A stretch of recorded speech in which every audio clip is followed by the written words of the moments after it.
고린도전서 2장 10절부터 고갈 앱에 있습니다. 고갈 앱. 고린도전서 2장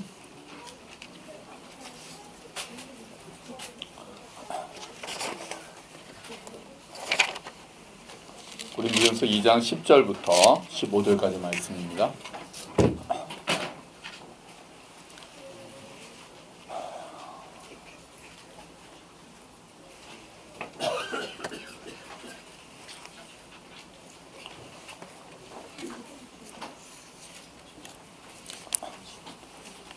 자, 우리 아이들 다 찾으셨어요? 다 찾았어요? 고린도전서 2장 10절부터 15절까지 말씀.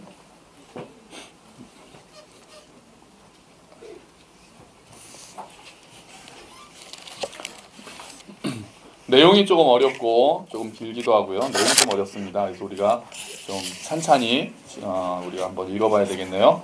자, 고린도전서 2장 10절부터 우리 같이 한 목소리 읽겠습니다. 시작. 오직 하나님이 성령으로 이것을 우리에게 보이셨으니 성령은 모든 것 곧 하나님의 깊은 것까지도 통달하시느니라. 사람의 일을 사람의 속에 있는 영 외에 누가 알리요? 이와 같이 하나님의 일도 하나님의 영 외에는 아무도 알지 못하느니라. 우리가 세상의 영을 받지 아니하고 오직 하나님으로부터 온 영을 받았으니 이는 우리로 하여금 하나님께서 우리에게 은혜로 주신 것들을 알게 하려 하심이라. 우리가 이것을 말하거니와 사람의 지혜가 가르친 말로 아니하고 오직 성령께서 가르치신 것으로 하니 영적인 일은 영적인 것으로 분별하느니라. 육에 속한 사람은 하나님의 성령의 일들을 받지 아니하나니 이는 그것들이 그에게는 어리석게 보임이요 또 그는 그것들을 알 수도 없나니 그러한 일은 영적으로 분별되기 때문이라. 신령한 자는 모든 것을 판단하나 자기는 아무에게도 판단을 받지 아니하느니라. 아멘. 좀 어렵죠? 우리 주보에 있는 쉬운 성경 보겠습니다. 메시지로 보려고 했더니 메시지도 또 어렵더라고요. 쉬운 성경이 그나마 쉽습니다. 하나님께서는 성령을 통하여 이 지혜를 우리에게 계시하셨습니다. 왜냐하면 성령님께서 모든 것을 심지어 하나님의 깊은 것까지도 속속들이 살피시기 때문입니다. 어떤 사람이 생각하고 있는 것을 그 사람 속에 있는 영이 아니고서야 누가 알 수 있겠습니까? 이와 마찬가지로 하나님의 생각도 하나님의 성령만이 아실 수 있습니다. 하나님께서 우리에게 은혜로 주신 것들을 알기 위해 우리는 세상의 영이 아니라 하나님께로부터 오는 성령을 받았습니다. 우리는 사람의 지혜에서 배운 말로 말하지 않고 성령으로부터 가르침 받은 말씀으로 말합니다. 성령님께 속한 것은 성령에 속한 것으로 설명해야 하기 때문입니다. 성령에 속하지 않은 사람은 하나님의 성령에 속한 것들을 받아들이지 않습니다. 그런 사람에게는 이런 것들이 어리석어 보입니다. 그런 것들은 영적으로만 식별되는 것이므로 세상에 속한 사람은 그런 것들을 깨달을 수도 없습니다. 성령님께 속한 사람은 모든 것을 판단하지만 자신은 아무에게도 판단을 받지 않습니다. 아멘. 조금 낫나요? 그래도 여전히 조금 영적 이런 얘기 나오면 사실 좀 어렵잖아요. 자, 오늘 한번 우리가 이 말씀을 통해서 성령 하나님이 하시는 일을 우리가 좀 살펴보려고 합니다. 자, 예수님이 이 땅에 오셨잖아요. 예수님이 이 땅에 오셔서 당신이 하나님의 아들이신 것을 알려주시고 나는 죽으러 왔다. 그리고 나는 부활할 것이다. 이렇게 이야기를 하시고 하나님의 나라에 대한 이야기들을 계속 하셨습니다. 진리를 많이 밝히셨죠. 그래서 어떤 사람들은 또 기적도 많이 행하셨습니다. 사람을 안진뱅이를 일으키기도 하시고 떡 5개와 물고기 2마리로 5,000명을 먹이기도 하시고요. 심지어는 죽은 나사로를 일으키기도 하셨죠. 그런데 당연히 그렇기 때문에 어떤 사람들은 보고 예수님이 정말 하나님의 아들임을 믿고 예수님만이 진리라는 것을 받아들였습니다. 그렇죠? 근데 그거는 알겠는데 똑같은 걸 보고도 똑같은 말을 듣고도 전혀 그걸 못 받아들인 사람이 더 많았습니다. 이게 사실은 미스테리죠. 받아들인 게 기적인 건지 보고도 안 믿은 게 기적인지는 모르겠지만 어쨌든 기적이 일어난 거예요. 똑같은 기적을 봤습니다. 똑같은 말씀을 들었습니다. 그런데 어떤 사람들은 예수님을 오히려 점점 더 미워해서 십자가에 못 박혀 죽게까지 하고, 어떤 사람들은 예수님을 알면 알수록 더 예수님이 하나님의 아들이심을 믿게 됐다는 거죠. 이상하지 않아요? 그런데 지금도 그런 일이 여전히 일어난다는 게 참 신기합니다.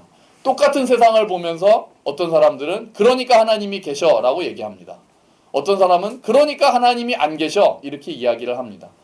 과학자분들도 마찬가지죠. 어떤 분들은 과학을 하면 할수록 이건 진짜 하나님이 계신다는 증거가 될 수밖에 없어 라고 고백하시는 분들이 있고, 또 반대쪽에는 과학을 하면 할수록 이러니까 신은 없는 거야 이렇게 결론을 내리죠. 그것도 이상하죠. 그러니까 우리가 눈에 보이는 증거들 가지고, 우리가 듣는 것 가지고, 이것을 가지고 결국 결론을 내리는 것은 정반대의 결론이 날 수도 있다는 거죠. 더 좁혀서 지금도 마찬가지입니다. 지금 이 자리에서도 똑같이 저는 설교를 하는데 어떤 분들은 이 설교를 하나님의 말씀으로 받아들입니다. 오늘 나에게 주신 하나님의 말씀으로 받아들여서 정말 그 말씀이 그 안에서 생명의 양식이 되고 피가 되고 살이 되는 분들이 계시죠. 근데 어떤 분들은 아유, 저 또 목사가 또 지 얘기하고 있네 이렇게 생각을 할 수도 있죠. 또 한 사람도, 똑같은 사람도 어떤 날에는 특히 그 말씀이 오늘 나에게 하시는 말씀으로 팍 꽂힐 때가 있습니다. 그죠? 어떨 때는 좀 졸기도 하고, 좀 오늘은 좀 딴 얘기 같이 들리기도 하고 또 그러기도 하죠.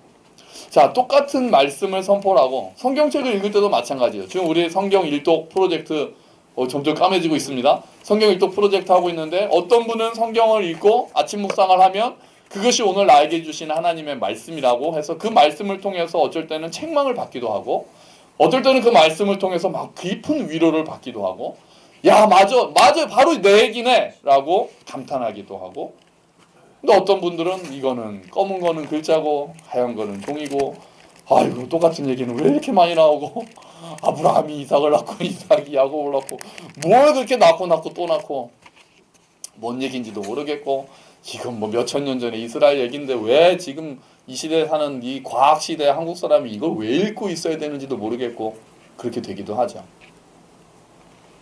어떤 사람은 성경을 열심히 연구합니다. 그래서 성경에 있는 단어들을 다 해석하고 하는데 하나님을 만나지도 못할 경우도 있습니다.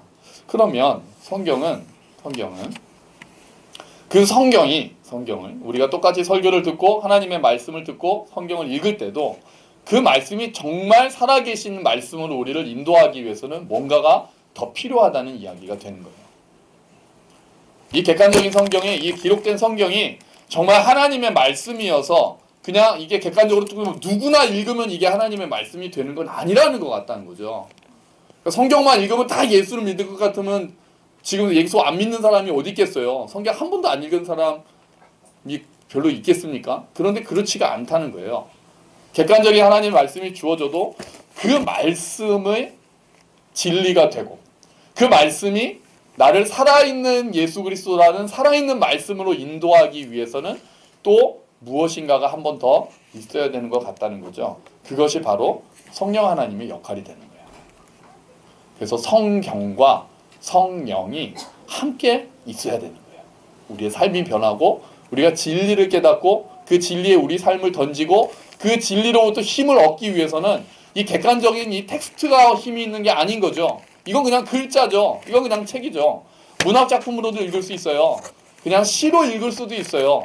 근데 이게 나에게 하나님의 말씀으로 오는 것은 성령 하나님께서 그 가운데 역할을 하셔야만 가능하다는 겁니다.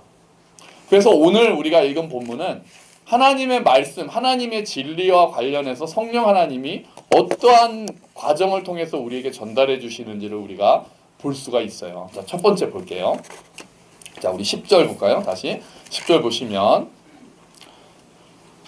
10절 한번 읽어보죠. 시작. 오직 하나님이 성령으로 이것을 우리에게 보이셨으니, 이건 아니고요. 여기부터입니다. 시작. 성령은 모든 것, 곧 하나님의 깊은 것까지도 통달하시느니라. 사람의 일을 사람의 속에 있는 영 외에 누가 알리요? 이와 같이 하나님의 일도 하나님의 영 외에는 아무도 알지 못하느니라. 자, 성령 하나님의 첫 번째, 말씀과 관련해서 성령 하나님의 첫 번째 역할이라고 해야 될까요? 자격이라고 해야 될까요? 첫 번째는 하나님의 깊은 것은 하나님만 안다는 거예요. 뭐 당연한 말이죠. 그 얘도 그래서 그렇게 들어요. 사람의 저에 대한 거는 누가 제일 잘 알겠습니까? 제가 제일 잘 알죠. 물론 저도 저를 잘 모르고 제가 잘 모르는 저의 모습을 제 아내가 알기도 합니다. 하지만 지금 제가 무슨 생각을 하는지, 제가 어떤 계획을 가지고 있는지 그런 거를 아는 것은 그 사람의 영이라는 거죠. 당연하잖아요. 그 누구도 저만큼 저를 잘 알 수는 없는 거예요. 제가 옆에서 얘 앞에서는 너무 괜찮은, 그리고 아주 막 멋지고 착하고 나이스한 목사이지만 제가 실제로 어떤 사람인지는 여러분은 잘 모르시는 거예요. 저는 좀 알죠. 뭐 이거랑 딱 맞는 예는 아닙니다만, 제가 그 전에 교회에 있을 때 이제 신방을 많이 다니거든요. 신방을 많이 다니면 특히 이제 신경을 써서 가는 신방이 이제 혼자 계신 어르신들이 좀 많이 계셨습니다. 그러니까 아예 혼자 사시는 경우가 많았어요. 독거노인이라고 하죠. 근데 또 자녀들이 있긴 있는데 또 자녀들은 되게 잘 사는 경우도 있어요. 근데 거기 가서 안 사시는 거예요. 왜 그 집 안 가세요? 그 중에 한 분은 또 목동에 자녀분이 손주랑 다 있었어요. 근데 굉장히 거기 이제 그 영구 임대 아파트 지역이니까 굉장히 작은 아파트 이렇게 막 살고 있거든요. 어르신들이 많이 사세요. 왜 그 자식한테 안 가십니까? 그랬더니 거기 가봐야 맨날 며느리 눈치 보고 또 손주들 있잖아요. 손주들 뭐 아침에 잠깐 하고 또 지네 학교 갔다가 하면 뭐 밤 늦게 나오고 그러니까 하루 종일 나 혼자 있어야 되고 자식도 보기 힘들고 또 며느리도 직장 나가고 하니까 외로워서 거기 가봐야 뭐 아무것도 못해. 근데 여기는 그런 분들이 다 모여 사시니까 그냥 또 복지관에서 점심 먹고 그리고는 그냥 하루 종일 밖에 앉아가지고 다 그냥 얘기 저기 하시면서 하루를 보내시는 거거든요. 그러니까 안 가시는 거예요. 그러니까 이제 목사로서는 그런 분들 신방 갈 때 더 반가워하세요. 그런 분들 혼자 계시니까 누가 집으로 찾아온다는 것 자체가 너무 좋으신 거예요. 그래서 저희가 가면 이제 아들 맞이하듯이 이제 맞아주시고, 그러니까 저는 이제 아들처럼 굴죠. 그래서 또 저도 저희 집에서 할머니를 모시고 살았잖아요, 이전에. 그러니까 또 어르신들 대하는 게 저는 이렇게 좀 불편하지가 않았어요.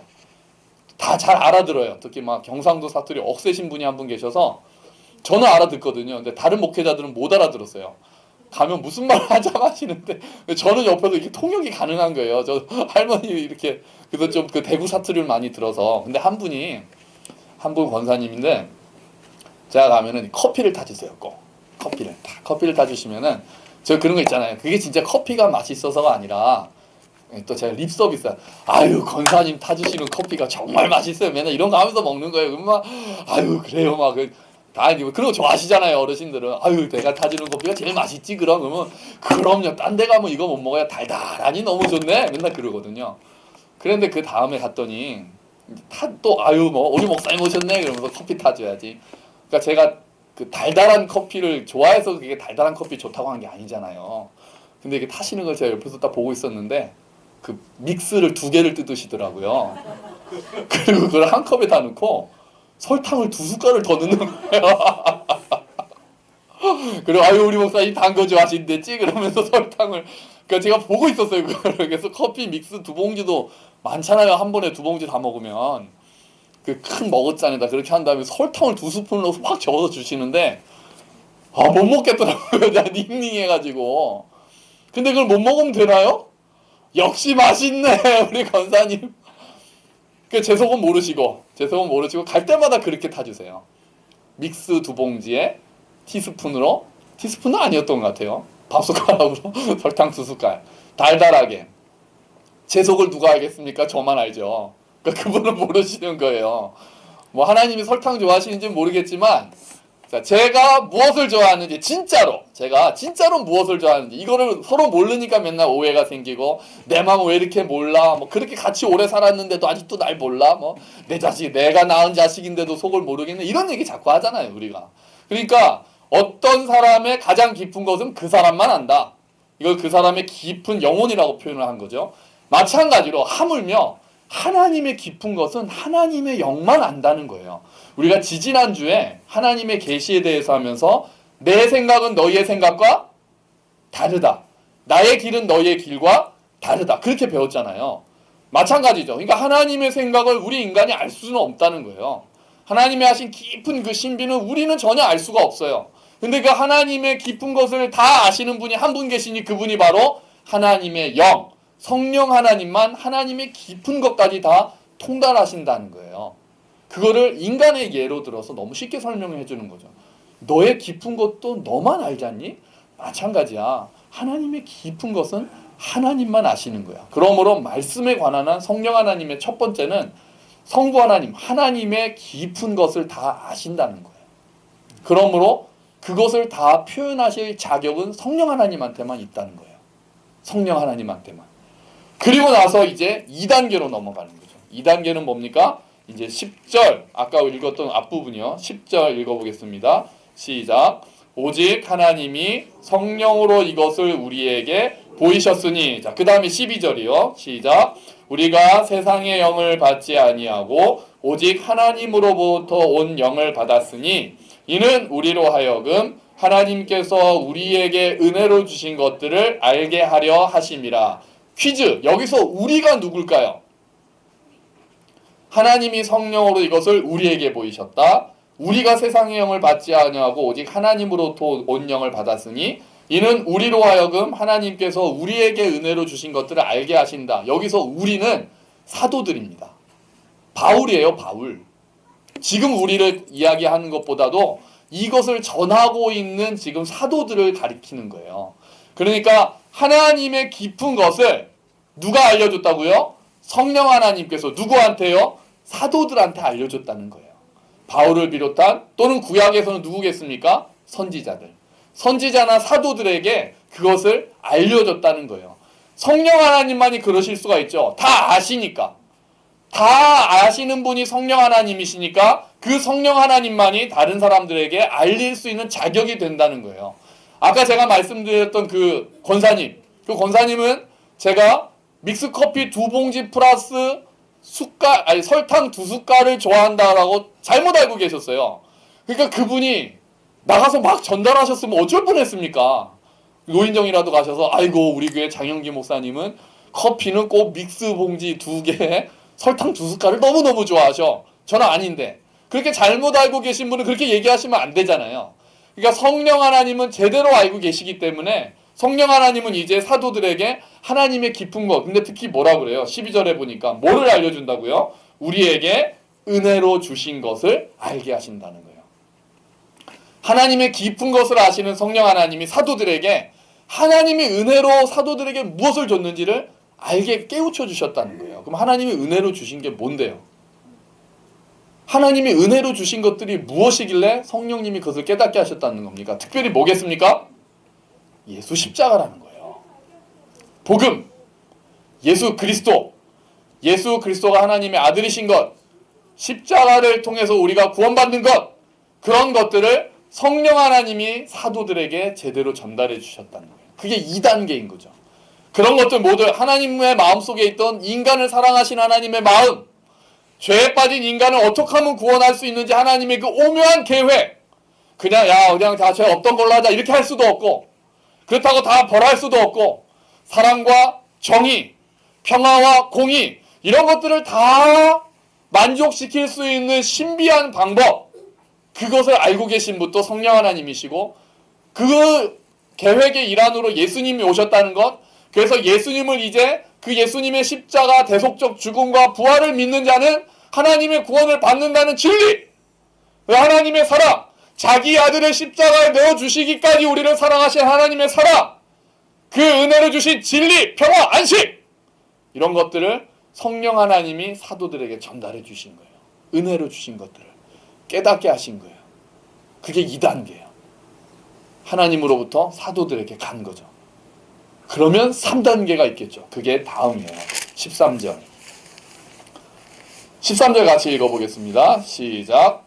우리가 이것을 말하거니와 사람의 지혜가 가르친 말로 아니하고 오직 성령께서 가르치신 것으로 하니 영적인 일은 영적인 것으로 분별하느니라. 아멘. 자, 사도들이 그거를 들은 거예요. 성령 하나님이 가르쳐 주셔서 성령님으로 인해서 깨닫게 된 거죠. 그러면 이제는 사도들이 어떻게 한다는 거예요? 13절에 보니까 이것을 뭐 한다? 말한다. 또는 어떻게 한다? 가르친다는 거예요. 이제는 사도들이 그 성령 하나님의 은혜로 가르치기 시작한다는 거예요. 그러니까 사도들이 깨달은 것도 성령 하나님의 은혜로 깨달은 거고, 이제는 사도들이 가르치는 것, 사도들이 설교하고 또 사도들이 성경을 쓰는 거예요. 이것도 성령 하나님이 가르쳐 주신 대로 한다. 왜? 영적인 거는 지혜로 할 수 없기 때문에. 그러니까 이 성경이 어느 머리 좋은 어떤 천재가 쓸 수가 없다는 거예요. 그냥 어떤 막 머리 좋은 사람들이 모여가지고 야 우리 한번 하나님에 대해서 써볼까 이렇게 쓸 수가 없다는 거예요. 성경을 쓴 사람은 어떤 사람은 무식한 사람이었어요. 어떤 사람은 학자였어요. 어떤 사람은 시인이었어요. 깜짝아. 어떤 사람은 노래하는 사람이었어요. 어떤 사람은 왕이었어요. 근데 그런 거랑 관계없이 성경을 그 사람들은 하나님의 성령에 의해서 쓸 수가 있었어요. 성령 하나님의 영감을 받았다는 거죠. 성령 하나님이 하나님의 모든 깊은 곳을 아시고 그것을 사도들에게 전하시고 그리고 사도들이 그것을 다른 사람에게 전할 수 있도록 영감을 주셨다는 거예요. 그래서 이 성경이 우리에게 올 수 있었던 거예요. 이 구원의 진리가. 그 하나님의 성령의 영감을 받은 사람들이 이걸 썼기 때문에 그래서 이 성경책이 진리의 성경책이 지금까지 수많은 사람들을 구원하면서 우리에게 올 수 있었다는 거죠. 자, 여러분 말씀 외우고 계신가요? 한번 시작해 볼까요? 우리 고린도 디모데후서 3장 14절부터 17절까지 말씀. 벌써 종반이잖아요. 자, 시작해 볼까요? 자, 그러나 너는 시작. 그러나 너는 배우고 확신한 일에 거하라. 너는 내가 누구에게서 배운 것을 알며 또 어려서부터 성경을 알았나니 성경은 능히 너로 하여금 그리스도 예수 안에 있는 믿음으로 말미암아 구원에 이르는 지혜가 있게 하느니라. 모든 성경은 하나님의 감동으로 된 것으로 교훈과 책망과 바르게 함과 의로 교육하기에 유익하니 이는 하나님의 사람으로 온전하게 하며 모든 선한 일을 행할 능력을 갖추게 하려 함이라. 디모데후서 3장 14절부터 17절까지 말씀이요. 모든 성경은 다음에 뭐라고요? 하나님의 감동으로 된 것으로. 아멘. 모든 성경은 이 기록된 성경은 하나님의 감동으로 됐다. 이게 방금 우리가 얘기한 3단계인 거예요. 성령 하나님께서 사도들에게 성경 그 하나님의 마음을 가르치시고 그 다음에 이 사도들이 그 하나님의 마음을 하나님의 진리를 사람들에게 말로 가르치고 글로 가르칠 수 있도록 성령 하나님께서 이끄셨다는 거죠. 그래서 우리가 지난번에 요 구절도 우리가 배웠었어요. 우리 베드로 후서 1장 21절 한번 읽어볼까요? 시작. 예언은 언제든지 사람의 뜻으로 낸 것이 아니요 오직 성령의 감동하심을 받은 사람들이 하나님께 받아 말한 것임이라. 아멘. 성령의 감동하심. 아까 모든 성경은 하나님의 감동으로 됐다. 그러니까 이게 하나님께서 성령 하나님께서 사람들에게 지혜를 주시고 그 사람들을 사용하셔서 로봇처럼 사용하시는 게 아니라 그 사람들의 재능, 그 사람들의 모든 성향, 그 사람들이 잘하는 것, 그 사람들이 깨달음 이런 것들을 다 이용하셔서 하나님의 진리를 전하게 하셨다는 거죠. 그래서 이 성경이 하나님의 말씀이 되어 있는 거예요. 이게 3단계예요. 그럼 이제 마지막 4단계가 있어요. 4단계는 뭘까요? 그럼 이제 그 성경을 읽는 우리들한테 필요한 게 4단계예요. 그러니까 2단계, 3단계는 사도들한테 필요한 거였다고요. 1단계는 하나님과 하나님의 관계였고 2단계, 3단계는 성령 하나님과 사도들의 관계였죠. 4단계는 이제 우리입니다. 우리 14절, 15절 같이 읽어보겠습니다. 시작. 육에 속한 사람은 하나님의 성령의 일들을 받지 아니하나니 이는 그것들이 그에게는 어리석게 보임이요 또 그는 그것들을 알 수도 없나니 그러한 일은 영적으로 분별되기 때문이라. 신령한 자는 모든 것을 판단하나 자기는 아무에게도 판단을 받지 아니하느니라. 아멘. 자, 이제 네 번째, 그 성경을 읽고 그 설교를 듣는 우리들은 이제 성령 하나님의 깨닫게 하시는 은혜를 받게 됩니다. 이 말씀이 하나님의 말씀이 되고 그냥 이게 그냥 책 한 권이 아니라 생명책이 되기 위해서는 그 말씀을 깨닫게 하시는 성령 하나님의 은혜가 있어야만 한다는 거예요. 아무리 머리가 좋은 사람도, 아니 오히려 어쩌면 머리가 좋은 사람이, 공부를 많이 한 사람이 이 말씀을 다 듣고 이 성경책을 다 읽고는 하나님 없네 라고 결론을 내리는 경우도 허다합니다. 많아요. 그러면 어떤 사람은 왜 이것을 읽고 하나님의 살아계심을 경험하고, 어떤 사람들은 다 읽고 이렇게 말도 안 되고 앞뒤가 안 맞는 책이 어떻게 아직까지도 이렇게 인기가 많은지 모르겠다라고 생각하면서 하나님은 결국 없다는 거잖아, 이런 걸 보니 내가 하나님이면 성경책 더 잘 썼겠네, 이런 얘기하는 사람들이 있다니까요. 사실 저래도 좀 더 잘 썼을 것 같아요. 앞뒤 딱딱 맞게 뭐 하나 틀린 거 없이. 제 생각대로. 그거는 그 사람이, 그러니까 하나님의 깨닫게 하시는 성령 하나님의 은혜를 그 성령 하나님이 그 안에 계시느냐 안 계시느냐에 따라서 일단은 달라지는 거예요. 지금 14절하고 15절은 14절에 제일 처음에 누가 나옵니까? 14절 처음에 누구예요? 육에 속한 사람. 15절의 처음은 누굽니까? 신령한 자예요. 신령한 자라고 하면은 이렇게 목소리 힘주고 막 왠지 막 뭔가 막 병도 고치고 이런 사람이 아니라, 15절은 우리 쉬운 성경에서 우리 주보 보세요. 주보. 15절에 보세요. 아니 14절 먼저 볼까요? 14절은 뭐라고 했어요? 처음에 성령에 속하지 않은 사람. 15절은요. 성령님께 속한 사람. 요 대조예요. 그러니까 신령한 자라는 게 뭔가 저 사람 뭔가 더 있어요. 뭐 막 공중부양하는 것 같고 이런 게 신령한 자가 아니라 성령님께 속한 자는 신령한 자입니다. 여러분 성령님께 속했습니까? 그럼 여러분 다 신령한 자예요. 우리가 다 신령한 사람이에요. 우리가 하나님을 믿고 예수 그리스도를 믿고 우리가 믿음으로 성령 하나님이 우리 안에 오셔서 예수를 주라 시인하는 자들은 이미 신령한 자라고요. 그러니까 우리가 딴 걸 막 속으면 안 돼요. 막 신령한 척하는 거 속으면 안 돼요. 우리가 다 신령한 자라니까요. 성령님께 속했잖아요, 우리가. 그게 신령한 거예요. 자, 그런데 육에 속한 자들은 그러니까 성령님께 속하지 않은 자들이라는 뜻이죠. 이 사람들은 하나님의 성령의 일들을 받지 않는다는 거예요. 왜요? 그들이 보기에는 어리석어 보인다는 거죠. 말이 안 된다는 거예요. 어떻게 죽은 사람이 부활해? 야, 2000년 전에 예수가 죽었는데 왜 네가 구원받냐? 말이 돼? 내가 잘못했는데 왜 예수가 죽은 거 같는데 내가 구원을 받냐? 말이 안 되는 거죠. 성령의 일은 받아들일 수가 없는 거예요. 어리석어 보이는 거예요. 2000년 전에도 그랬어요. 예수가 죽은 자, 예수님이 십자가에 달린 걸 보고 유대인들은 야, 어떻게 나무에 달린 거는 저주받은 자인데 하나님의 아들이 저주를 받냐? 어떻게 예수가 하나님이냐? 말도 안 돼. 헬라인들은 야, 어떻게 죽은 사람이 부활해? 말도 안 돼. 말도 안 되라고 해서 이렇게 다 어리석은 일이다, 미련한 거다, 그랬다고요. 복음은 그 당시에도 그랬어요. 지금은요. 야, 이 과학의 시대에 어떻게 눈에 보이는 하나님을 믿어? 말도 안 돼. 다 유전자가 해가지고 하는 거야. 신이 어딨어? 말도 안 돼. 뭐 예수님? 야, 예수님이 사람이지. 그 사람이 살았는지도 모르겠는데 그게 뭐야? 말도 안 돼. 똑같아요. 그때나 지금이나. 진리가 변한 게 아니라 진리를 받아들이는 사람들이 갈라지는 거예요. 그때도 그랬습니다. 그때 예수님을 눈으로 본 사람도 어떤 자는 예수님을 하나님으로 받아들이고 어떤 사람들은 말도 안 된다라고 거부했어요. 거부한 사람들은 성령님께 속하지 않았기 때문이었어요. 그들이 볼 때는 다 어리석은 일들이었어요. 다 무익한 일들이었어요. 어떤 사람들은 그 분을 보고 저분이 하나님의 아들이구나라고 고백했습니다. 이방인도 있었어요. 로마 백부장도 있었어요. 유대인들보다도 유대인 어부도 있었습니다. 학자도 있었습니다. 빈부 귀천의 관계가 있는 게 아니었고 남녀노소의 차별이 있는 것도 아니었어요. 어떤 사람들은 예수 그리스도를 하나님의 아들로 인정하고 성경을 하나님의 말씀으로 받아들였어요. 성령께 속했기 때문이에요.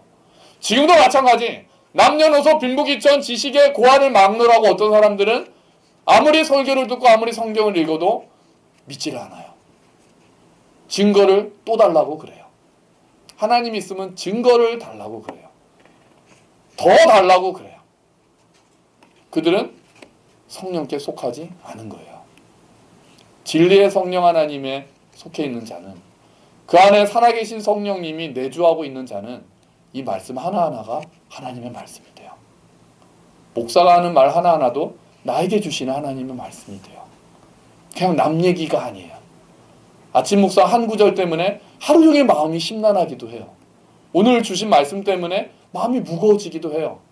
어떨 때는 그날 주신 그 말씀 하나로 새로운 힘이 솟아요.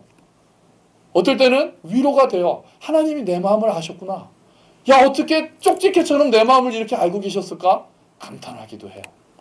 내주하시는 성령님께서 그 말씀을 우리 안에 살아있게 하시기 때문인 거예요. 여러분, 그럼 신령한 자는 어떤 자들입니까? 성령님이 그 안에 내주하느냐 아니냐를 어떻게 우리가 알 수 있을까요? 우리가 눈에 보이게 성령님이 계시면 막 불이 켜지고 막 그러면 좋겠잖아요. 그렇지 않잖아요. 우리가 성령님이 정말 우리 안에 계시느냐, 내주하시느냐 여러 가지가 있죠. 그 사람의 삶 가운데 열매가 맺어지고 인격이 변화되고 하나님에 대한 믿음이 자라고, 그 중에 하나는 성경 말씀이 나한테 의미가 있게 다가오느냐도 한 가지 표지가 되는 거예요. 그날의 성경 말씀이, 물론 우리가 이걸 다 이해하고 이제 모든 걸 다 안다는 뜻이 아니에요. 근데 적어도 이 성경 말씀이 나에게는 의미 있는 말씀이 되는 거예요. 이 성경에서 하고 있는 이야기들이 나한테는 의미가 있는 말씀이 되는 거예요. 이제 그냥 2000년 전에 그냥 어떤 사람들이 모여서 쓴 책이 아니라 오늘 나에게 의미가 있는 말씀이 되는 거예요. 그렇게 되기 시작하면 성령 하나님께서 우리 가운데서 깨우치고 계신다는 것을 우리가 알 수 있는 거예요. 성령 하나님이 진리의 영이시기 때문에 그 하나님의 도우심이 아니고서는 우리가 성경을 진리로 받아들일 수가 없어요. 나의 이야기로 받아들이지 않아요. 다 남의 이야기, 2000년 전의 이야기, 다른 나라 이야기로 받아들이고 오늘 나에게 하시는 말씀으로 우리가 받아들일 수가 없는 거예요. 성령 하나님이 함께 하실 때만 그 일들이 가능한 거죠. 이 말씀이 오늘 나에게 살아있게 되는 거예요. 2000년 전에 정말 저 멀리 이스라엘이라는 그 땅에서 기록된 그 말씀이 이제 오늘 나에게 말씀하기 시작해요. 성령님이 우리의 눈을 열어주시기 시작하면 그 말씀들이 오늘 나에게 의미가 있게 된다고요. 더 깊어지는 거예요. 오늘 나를 위로해요. 오늘 나를 책망해요. 2000년 전에 어떻게 나의 본질을 이렇게 알고 있는지 그 말씀이 내 심령을 쪼개요. 그 멀리만 떨어져 계시는 것 같았던 하나님이 어떻게 내 마음을 아시는지 말씀으로 나를 위로하세요. 고민하고 있던 상황이 말씀으로 해결이 될 때가 있어요. 물론 어떤 때는 아직도 모호해요. 어떤 때는 아직 하나님이 하시는 일들 여전히 우리는 잘 몰라요. 성경을 많이 읽어도 하나님의 계획하심을 잘 모를 때가 많아요. 그렇죠. 하지만 이제 적어도 나와 관계없는 책은 안 되는 거예요. 궁금해지기 시작해요. 오늘 나에게 어떤 말씀을 하실지 조금 기대하기 시작해요. 오늘 나에게 어떤 격려를 하실지. 때로는 생각지도 못할 때 그 말씀이 생각나기도 해요. 어떤 자에게, 필요한 자에게 이제는 내가 사도처럼 쓰임받을 때가 있는 거예요. 어떤 사람에게, 나에게 뭔가를 도움을 요청하거나 상담을 하거나 힘든 걸 이야기하는 사람한테 나도 모르게 어떤 구절이 생각이 나요. 그 상황에 맞는 말씀이 떠올라요. 그래서 그냥 그 말씀을 전해요. 성경에 이런 말씀이 있어. 근데 그 말씀이 그 사람을 녹여요. 그 사람. 그럴 때 나는 진리의 영이신 성령 하나님의 쓰임을 받은 거예요. 내가 깨닫는 걸 넘어서 전하는 자가 된 거예요. 그분에게도 성령 하나님이 역사하신 거예요. 그렇게 말씀으로 나누기 시작하는 거예요. 그게 성령 하나님이, 진리의 영이신 성령 하나님이 오늘 우리 가운데 하시는 일들이에요. 하나님이 깊은 것을 알고 계시는 그 유일한 성령 하나님께서 그것들을 사도들에게 가르치시고, 그리고 사도들이 그 하나님의 영감을 받고 성령 하나님의 감동을 받아서 이제 우리에게 가르치고, 그럼 그것을 받는 또 우리는 성령 하나님의 도우심으로 그 말씀을 깨닫고 우리 삶에 적용하고 우리의 삶을 바꾸기 시작하는 거예요. 심지어 성령 하나님은 능력도 주세요. 깨닫는 걸로 끝나지 않아요. 우리가 그 성령 하나님을 더 의지하면 그 말씀에 순종할 수 있는 힘까지도 주세요. 풀 코스로, 완전한 패키지로 하나님이, 성령 하나님이 우리와 함께 하시는 거예요. 말씀의 처음부터 마지막 끝까지 하나님이 우리가 너무 연약하니까 우리는 깨닫지도 못하고 순종할 능력도 없고 심지어는 순종할 마음조차 없잖아요. 우리는 완악해서. 그래서 성령 하나님이 끝까지 함께 하시는 거예요. 알게 하시고 전달받게 하시고 깨닫게 하시고 순종하게 하시고 하나님을 사랑하게 하시고. 그래서 내가 나를 의지하는 건 아니에요. 내 지혜, 공부 많이 한다고 성경 말씀 깨닫습니까? 학벌이 좋다고 하나님 말씀에 순종합니까? 아니잖아요.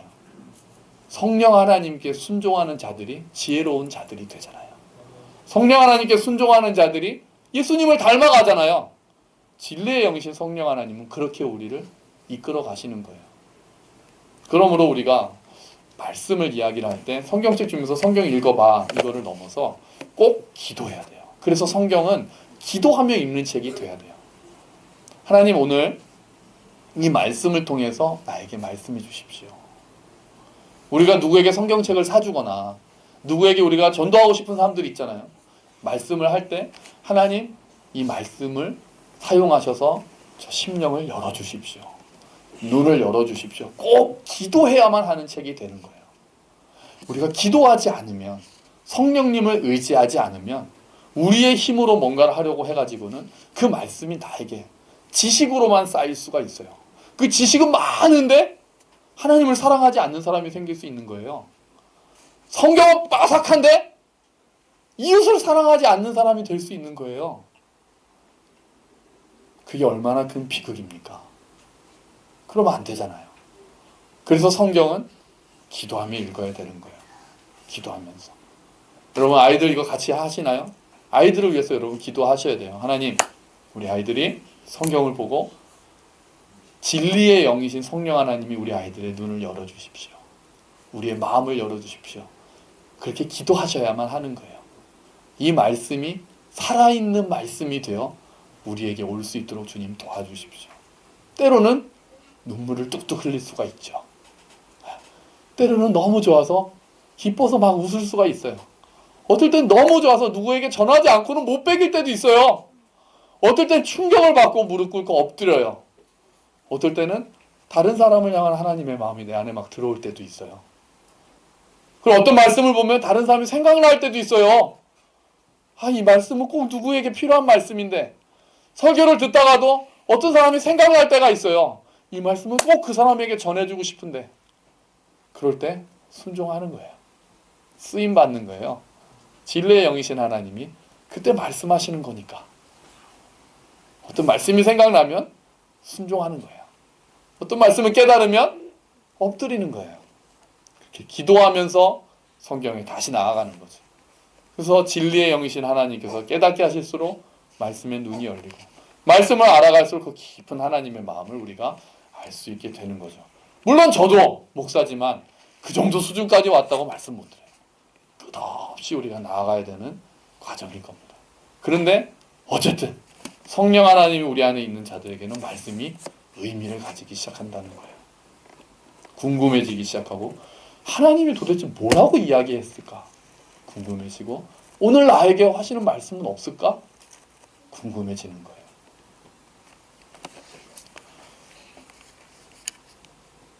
그래서 성령 하나님을 우리는 진리의 영이라고 합니다. 그리고 우리는 이렇게 기도하죠. 우리가 마지막에 다 같이 이렇게 기도해야 합니다. 같이 한번 읽어볼까요? 시작. 내 눈을 열어서 주의 율법에서 놀라운 것을 보게 하소서. 시편의 말씀입니다. 맞아요. 우리는 이 기도를 늘 해야 합니다. 말씀 앞에 섰을 때 주님 내 눈을 열어주십시오. 내 마음을 열어주십시오. 주님의 율법에서 주님의 말씀에서 이 그냥 글자가 가득 차있는 이 성경에서 하나님 살아계신 하나님의 말씀을 보게 해주십시오. 오늘 나에게 속삭이시는 하나님의 음성을 듣게 해주십시오. 오늘 내 심령을 파고드는 하나님의 칼날과 같은 말씀을 알게 해주십시오. 오늘 나의 상처난 마음을 위로하는 하나님의 따뜻함을 경험하게 해주십시오. 진리의 영이신 성령 하나님, 우리의 마음 눈을 밝혀주십시오. 우리의 눈을 열어주시고 우리의 영혼을 열어주십시오. 그래서 주의 말씀에서 하나님을 보게 해주십시오. 우리가 그렇게 기도하며 읽어야 되는 책인 것입니다. 사랑하는 우리 함께 걷는 모든 가족 여러분, 기록된 말씀을 통해서 살아계신 하나님의 말씀을 경험하시기를 주의 이름으로 축원합니다. 우리가 지금 성경을 우리가 하도 안 읽으니까 이런 거라도 해서 읽어보자는 몸부림인데요. 이 과정을 통해서라도 정말 어떨 때는 막 졸면서 읽기도 하고 어떨 때는 그냥 뭐 예를 들면은 뭐 막 그 민수기 같은 데 보면 누구의 자손은 이러하니라 그런 거 제가 팁으로 드리면 그냥 넘어가시고 체크하셔도 제가 봐드릴게요. 성막은 뭐는 뭐 배는 별로 몇 규빗 몇 규빗 뭐 이런 것까지 뭐 꼼꼼히 읽어야 이렇게 체크 그런 건 그냥 이렇게 막 지나가셔도 제가 그냥 이렇게 인정해 드릴 테니까 너무 부담 갖지 마시고 그런데 그런 마음으로라도 그 전에 항상 마음은 주님 제 눈을 열어주십시오 이 마음이 있는 거예요. 그렇게 기도하고 하나님 말씀 앞에 섰을 때 정말 하나님께서 오늘 말씀하셔서 정말 지금 나와 함께 하시고 지금 나를 인도하고 계신다는 것을 깨닫게 되고 그 하나님을 또한 다른 자들에게 전하게 되고 이 말씀이 점점 나에게 의미가 있고 점점 내 삶을 지배하고 점점 내 삶의 중심이 되어 정말 예수 그리스도를 중심으로 살며 예수 그리스도를 향하여 달리며 예수 그리스도를 닮는 삶이 어떠한 것인지를 우리가 서로 보고 놀라고 또 우리 주변에 예수 그리스도가 필요한 많은 사람들에게 그 진리이신 예수를 전하는 우리 모두가 되기를 주의 이름으로 축원합니다. 아멘. 같이 기도하죠.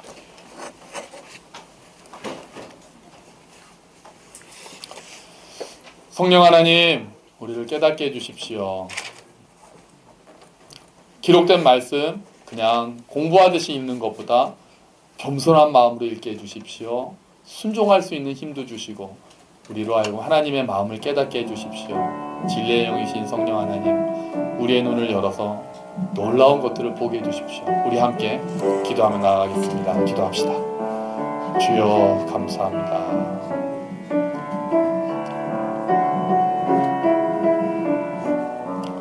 오 주여 우리를 열어주시옵소서. 우리의 마음을 열어주시옵소서. 깨닫게 해주시옵소서. 아버지 주의 마음을 알게 하시고 오 성령 하나님 오 성령 하나님 우리를 알게 해주시옵소서. 위로해 주시옵소서. 깨우쳐 주시옵소서. 아버지 심게 하시고 삼키게 하시고 이 말씀이 피와 살이 되고 생명이 되어 우리 가운데 임하게 하여 주시옵소서. 오 주여 도와주시옵소서. 오 주여 도와주시옵소서. 도와주시옵소서. 주 감사합니다.